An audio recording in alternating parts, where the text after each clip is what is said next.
Hello बच्चों, online class में आपका स्वागत है। आज बीएड फर्स्ट ईयर गणित सेक्शन की क्लास है, जिसमें हमने पिछली क्लास में पाठ्यक्रम की परिभाषा और पाठ्यक्रम के जो मनोवैज्ञानिक जो परिभाषाएं दी थी उसके बारे में हमने चर्चा की थी। आज हम पाठ्यक्रम की प्रकृति के बारे में अध्ययन करेंगे। बीएड फर्स्ट ईयर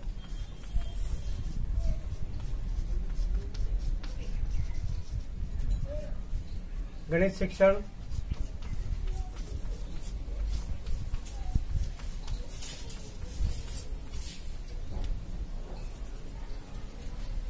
प्रकरण रहेगा अपने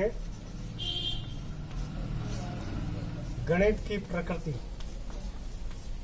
गणित की प्रकृति, प्रकृति बोलो या स्वभाव बोलो, एक ही बात है। हम कहते हैं ना कि भाई किसी व्यक्ति का कैसा स्वभाव है। स्वभाव का मतलब यही होता है कि उसके अंदर क्या विशेषता है, वो किस तरह से दूसरों के साथ में स्वभाव निभाता है या किस तरह से वो दूसरों के साथ में संबंध निभाता है। वही हम आज गणित की प्रकृति यानी गणित की स्वभाव के बारे में कि वो गणित अपने आप में क्या है, गणित अपने आप में दूसरों को क्या सिखाती है, उसी के बारे में हम अध्ययन करेंगे। गणित की प्रकृति का विश्लेषण निम्नलिखित आधारभूत बिंदुओं के माध्यम से हम कर सकते हैं। जैसे सबसे पहला बिंदु है कि शुद्धता यानी प्योरिटी।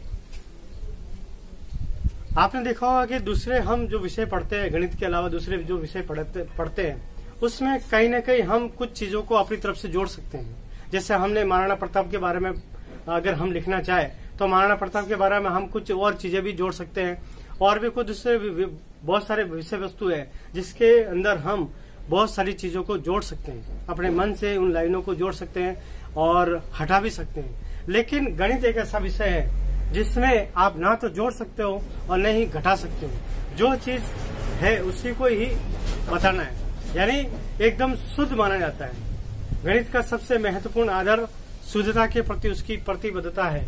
अन्य विषयों की अपेक्षा गणित का लगाव शुद्धता के प्रति बहुत अधिक है, यानी ये शुद्ध आंसर ही चाहेगा। इसके अंदर मतलब जो करेक्ट आंसर है वही हमको बताना पड़ेगा, वही परिणाम बताना पड़ेगा। और इसके अलावा दूसरा कोई भी 19 या 21 ये नहीं चलेगा। जो 20 आंसर है तो 20 ही आना चाहिए, यानी एकदम शुद्ध। जब तक इसका आंसर शुद्ध नहीं आता है तब तक वो क्वेश्चन पूर्ण नहीं हो पाता है या उसका आंसर पूर्ण नहीं माना जाता है।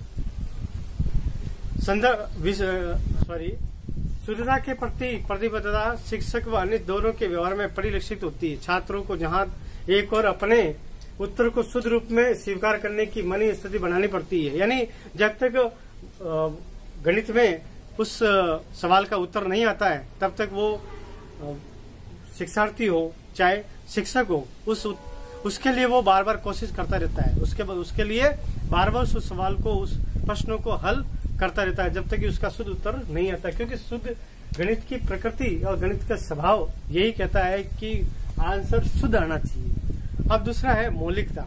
मौलिकता का मतलब होता है ओरिजिनलिटी यानी वास्तविकता। मौलिकता यानी जो चीज है वो उसको प्रत्यक्ष रूप में या वास्तविक रूप में हमें वही चीज ग्रहण होनी चाहिए।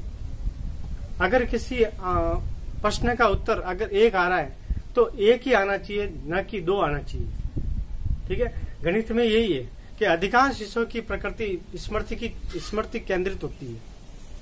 उनका आधार पूर्व अर्जित तथ्यों, सिद्धांतों या स्मरण के आधार पर होता है।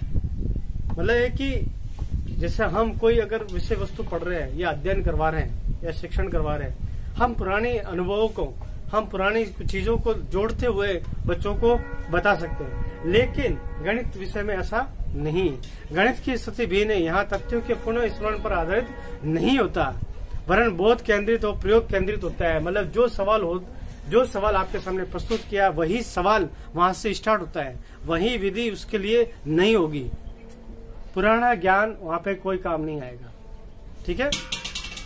प्रसिद्ध गणितज्ञ हब्स के अनुसार ने भी कहा है कि गणित मस्तिष्क को तीक्ष्ण और तीव्र बनाने की वही काम करता है जो किसी औजार को तेज करने में काम आने वाले पत्थर। ठीक है।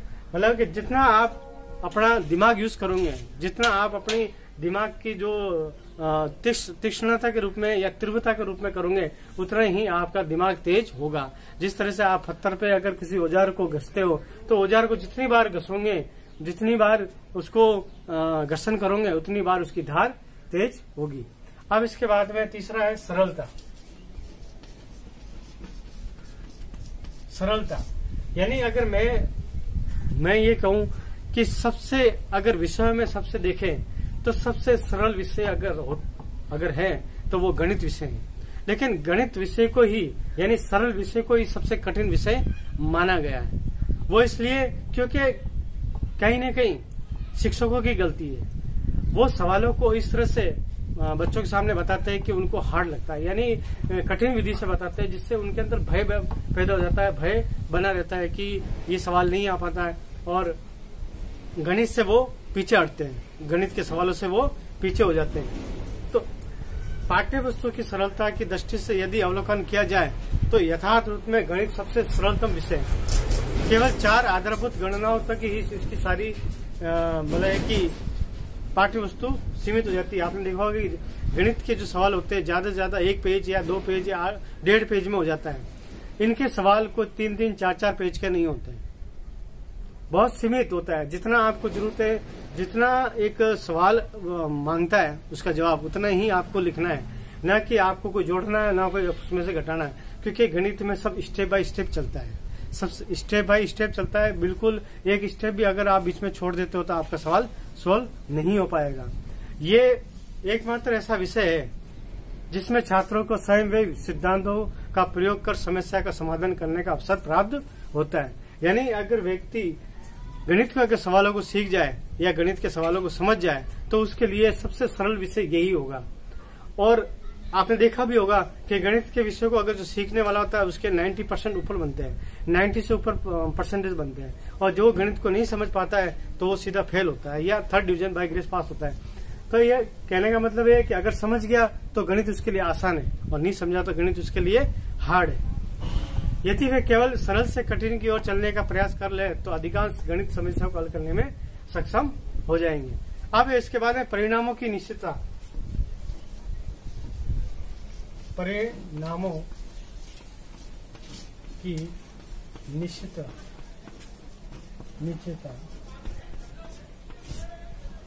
अब इसका मतलब क्या होता है?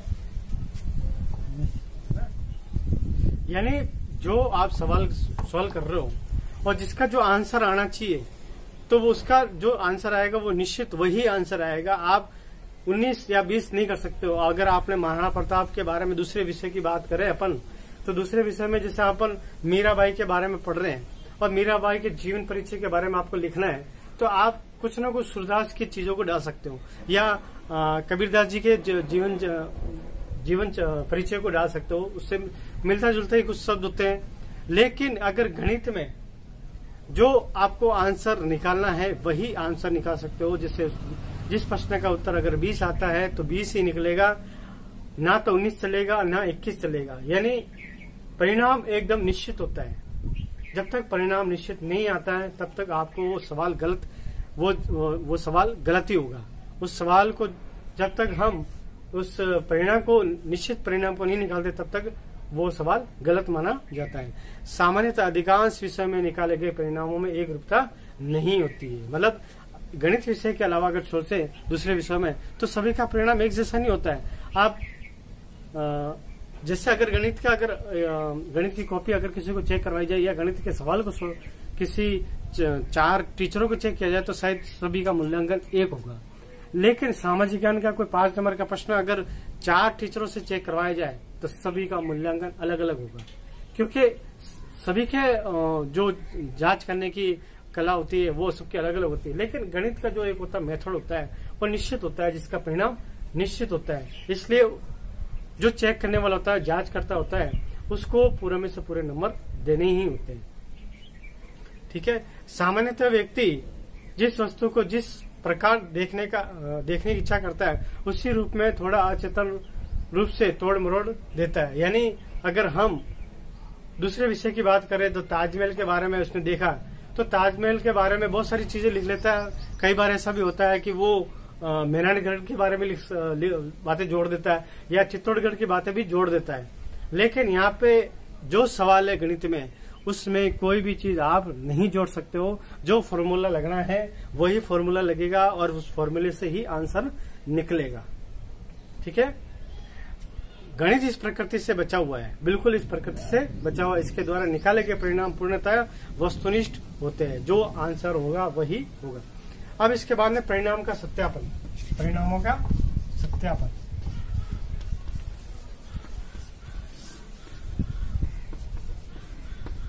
सत्यापन यानी पुनः जांच।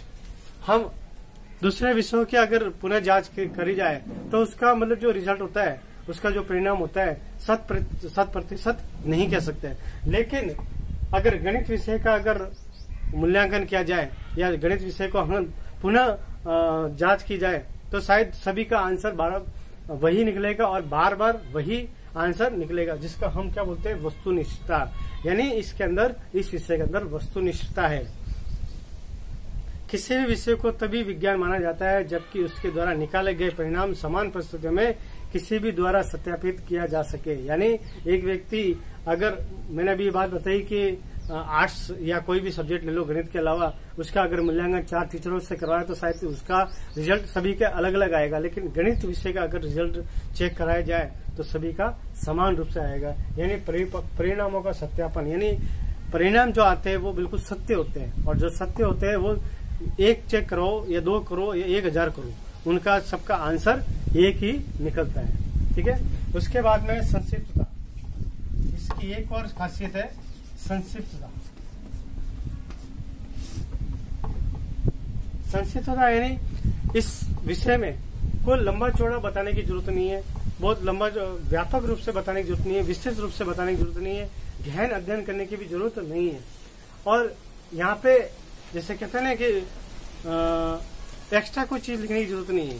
बहुत सारे, जैसे हम दूसरे विषयों में बहुत सारी चीजें अपनी तरफ से लिख सकते हैं, लेकिन गणित विषय में बहुत संक्षिप्त में होता है, इसका आंसर भी बहुत संक्षिप्त में होता है, और मतलब है कि लिमिटेड, सीमित ज्ञान होता है इसके अंदर। शिक्षण का माध्यम संप्रेक्षण है। संप्रेक्षण में यदि उचित भाषा का चयन न किया जाए तो अर्थ का क्या हो जाता है, अनर्थ हो जाता है। कभी कभी किसी शब्द का सर्वमान्य अर्थ न होने पे भी भ्रम उत्पन्न कर देता है। इसी कारण संप्रेक्षण में भाषा का उतना ही प्रयोग करना चाहिए जितना आवश्यक है गणित में, क्योंकि अंकों, रेखा चित्रों और आदि की सांकेतिक भाषा का प्रयोग होता है। इसमें ज्यादातर क्या है, अंकों का प्रयोग होता है, चित्रों का प्रयोग होता है, सांकेतिक भाषा का प्रयोग होता है। सॉरी, इसलिए मतलब सीमित अंकों में ही खत्म हो जाता है और इसको सीमित माना जाता है। आशा करता हूं कि ये गणित की जो प्रकृति के जो पॉइंट थे वो आपको समझ में आए होंगे। अगर नहीं समझ में आए हो तो मुझे व्हाट्सएप पे आप पूछ सकते हो और कमेंट्स बॉक्स में पूछ सकते हो। अगले वीडियो में हम अगला विषय लेकर प्रस्तुत होंगे। धन्यवाद।